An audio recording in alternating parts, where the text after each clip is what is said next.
ایک نوجوان طالب علم ڈاکٹری کے امتحان میں کامیابی حاصل کرنے کے بعد اس فکر میں مبتلا تھا کہ اپنے پیشے میں کیسے کامیاب ہو اور کیسے گزر اوقات کی صورت پیدا ہو۔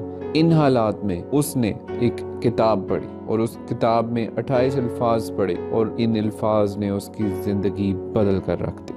ان 28 لفظوں نے اس نوعمر طالب علم کو اپنے زمانے کا سب سے بڑا ڈاکٹر بنا دیا۔ اس نے ڈاکٹری کے شعبے میں کئی کارنامے سر انجام دیے اور کئی اعزازات حاصل کیے۔ اس کی وفات کے بعد اس کی زندگی کے بارے میں 2 جلدوں پر مشتمل جو کتاب شائع کی گئی، اس کے صفحات کی تعداد 1466 تھی۔ یہ تھے سر ولیم آسٹر، اور جن 28 لفظوں نے ان کی زندگی بدل دی وہ انگلستان کے مشہور مصنف تھامس کارلائل کے الفاظ تھے۔ ان الفاظ کی مدد سے سر ولیم آسٹر نے اپنی زندگی کو غموں اور پریشانیوں سے محفوظ رکھا۔ وہ معجزانہ الفاظ آخر کیا تھے؟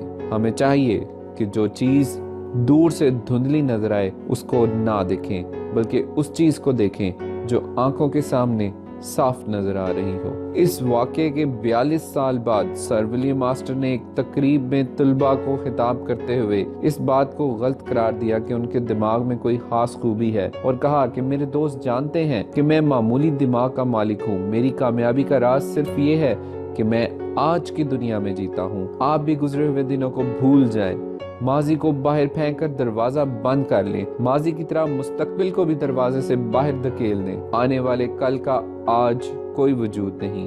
آپ کی تمام جدوجہد کا مرکز آج کا دن ہونا چاہیے۔ جو شخص کل کی فکر کرتا ہے وہ اپنی توانائی برباد کرتا ہے اور اپنے ذہن کو طرح طرح کی اذیتوں سے دوچار کرتا ہے۔ کیا ڈاکٹر آسٹر نے یہ کہا کہ ہم کل کی بالکل فکر نہ کریں؟ نہیں، ایسا بالکل بھی نہیں۔ انہوں نے یہ بالکل بھی نہیں کہا۔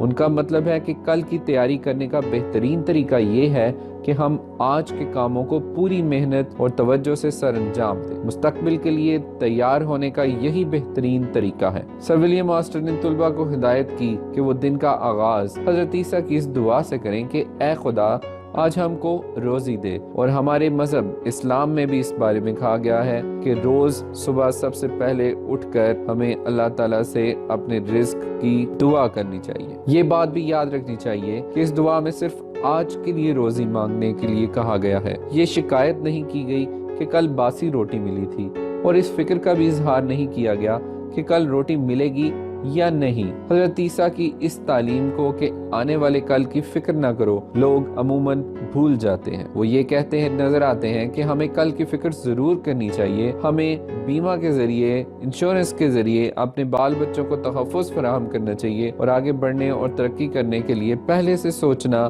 اور انتظام کرنا چاہیے۔ یہ سب درست ہے، ایسا ہی ہونا چاہیے۔ کل کا خیال ضرور رکھنا چاہیے، مستقبل کو بہتر بنانے کے لیے تجویزیں سوچنی چاہیے اور کام شروع کرنے چاہیے، لیکن طبیعت کو کل کے اندیشے میں غمگین اور افسردہ نہیں کرنا چاہیے، اور آج کی فکروں کو آج تک ہی محدود رکھنا چاہیے۔ ایک بزنس مین نے کیا خوب کہا ہے کہ اگر بہترین انتظامات کے باوجود جہاز ڈوب چکا ہے تو میں نکال نہیں سکتا، اور اگر ڈوب رہا ہے تو میں بچا نہیں سکتا۔ اس لیے بہتر یہی ہے کہ میں گزرے ہوئے کل پر افسوس کرنے کی بجائے آنے والے کل کو مفید طریقے سے استعمال کروں۔ اگر میں گزرے ہوئے لمحوں کے بارے میں سوچتا رہوں تو چند دنوں میں مر جاؤں۔ اچھے غور و فکر سے کام سنورتا ہے، اور برے غور و فکر سے عموماً بے چینی پیدا ہوتی ہے، جس سے صحت پر برا اثر پڑتا ہے۔ ہم جب صبح کو کام شروع کرتے ہیں تو سینکڑوں کام ہوتے ہیں۔ اگر ہم ان سب کاموں کو ایک ساتھ کرنا چاہیں تو یقیناً پاگل ہو جائیں۔ آپ شیشے کی بوتل میں کنکریاں ڈالنا چاہیں تو ایک ایک کر کے ڈال سکتے ہیں، لیکن